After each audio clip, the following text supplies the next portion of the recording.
నమస్తే, శ్రీమాత్రే నమః, శ్రీకృష్ణాయ నమః. మనం ఎప్పుడు యోగాల గురించి చెప్పుకుంటుండేవాళ్ళం కదా. అయితే ఈసారి అక్టోబర్ నెల అంటే యోగాలన్నీ అయిపోయినాయి మనకి.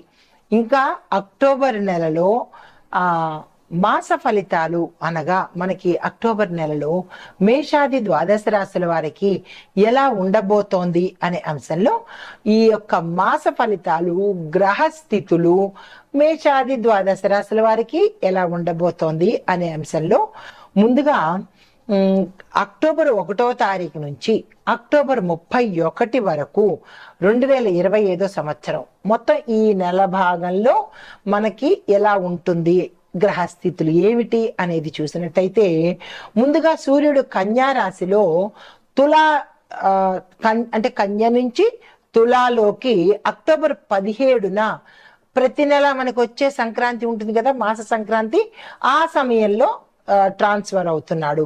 అయితే చంద్రుడు పూర్తిగా ఈ మాసం అంతా కూడా అంటే అక్టోబర్ 6వ తారీఖు పౌర్ణమి దగ్గర నుంచి అమావాస్య వరకు ఇదే రాశిలో కంటిన్యూ అవుతాడు.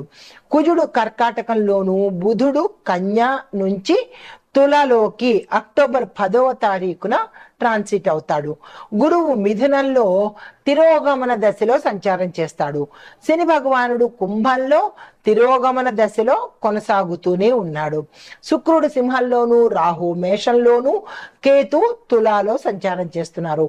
అయితే ఈ సంచార ఫలితము మనకి రాసుల వారీగా ఎలా ఉండబోతోంది అంటే కనుక ముందుగా మేషరాశి వారికి చూసుకున్నట్టయితే విద్యార్థులకు పోటీ పరీక్షల్లో కష్టపడితే విజయం సాధిస్తారు.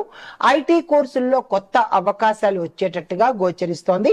ఉద్యోగస్తులకు చూసుకున్నట్టయితే కనుక ప్రభుత్వ, ప్రైవేటు, ఐటీ రంగము ఈ ముగ్గురులోనూ పదోన్నతులు కొంచెం ఆలస్యంగా రావడము, సహచరులతో విభేదాలు వచ్చే అవకాశం కనబడుతోంది. జాగ్రత్తగా మిసిలే ప్రయత్నం చేసుకోండి. వ్యాపారస్తులకు చూసుకున్నట్టయితే కనుక కొంత పెట్టుబడుల విషయంలో జాగ్రత్తగా ప్రవర్తించడము, తరువాత భాగస్వామ్య విషయాలలో కూడా ట్రాన్స్పరెన్సీ అంటే పారదర్శకత ఎక్కువగా పెట్టుకోవాలి. ఒక్కసారి కూర్చుని మాట్లాడుకోవడము, ఇబ్బందులు కలగడము ఇలాంటివి జరిగే అవకాశం వచ్చినప్పుడు ఏదైనా మీ పార్ట్నర్స్ మీరు కలిసి మాట్లాడుకుని సమస్యల్ని పరిష్కారం చేసుకోవాలి. ఇంకా ఐటీ రంగంలో చూసినట్టయితే కనుక కొత్త ఇవి అంటే అవకాశాలు వచ్చే దిశ కనబడుతోంది.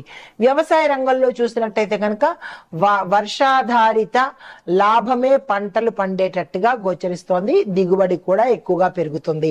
అయితే రాజకీయ పరంగా చూసినట్టయితే కనుక మీ యొక్క మాటకు ప్రాముఖ్యత పెరగడంతో పాటు వ్యతిరేక దాడులు కూడా పెరిగేటట్టుగా గోచరిస్తోంది. చాలా జాగ్రత్తగా వ్యవహరించుకోండి. అయితే కుటుంబ ఆరోగ్య పరిస్థితి రెండూ చూసినట్టయితే కనుక కుటుంబంలో అభిప్రాయ భేదాలు రావడంతో పాటు కొంత ఇబ్బందికరమైన వాతావరణము, మాట రావడము, గొడవలు జరగడము ఇలాంటివి జరిగే అవకాశాలు కనబడుతోంది. కుటుంబ పెద్ద సంయమనం పాటించే ప్రయత్నం చేయండి.